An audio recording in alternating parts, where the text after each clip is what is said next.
Hi, and welcome to another edition of News, Views and Ideas. My name's Cory Bernardi, and this week on the show, I'll be sharing with you my thoughts on Australia's population policy.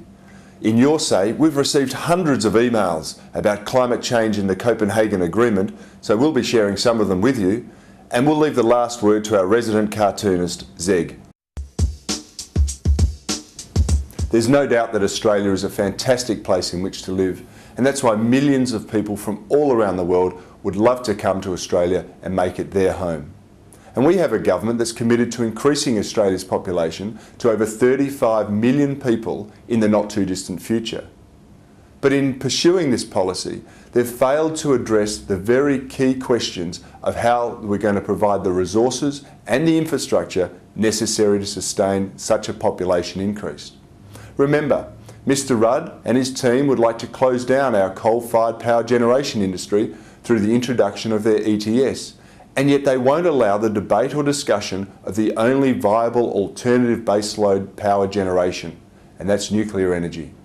Mr Rudd and his team talk about the need to conserve and protect our existing water supplies, and yet they won't allow the creation of the very infrastructure necessary to provide water security into Australia's future. Mr Rudd's also talked about the need to provide more housing. Well, how are we going to provide more housing for millions of new Australians when Mr Rudd can't even provide adequate housing for Indigenous Australians today? It's all very well to have an eye on the future and to be planning ahead, but Mr Rudd needs to be providing for people today. If he can't supply the necessary infrastructure and resources to sustain our population today, how is he going to do it for 15 or 20 million new Australians in the decades ahead?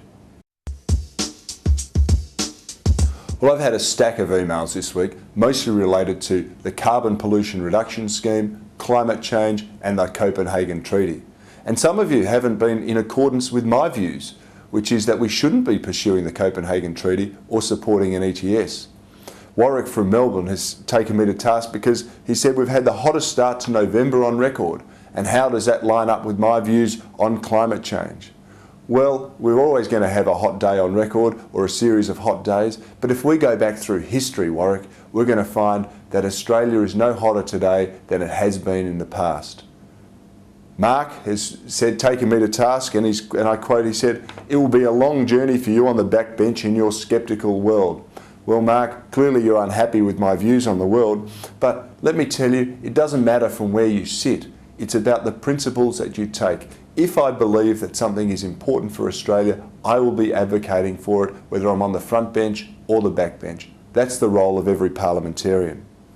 Kevin has asked me whether my petition against the Copenhagen Climate Treaty has been successful. Well, Kevin, I can tell you I think it's been a success. I've had over 20,000 people visit my website in the last few days, and over 4,500 of those people have signed my petition encouraging the government to say no to the Copenhagen Climate Treaty.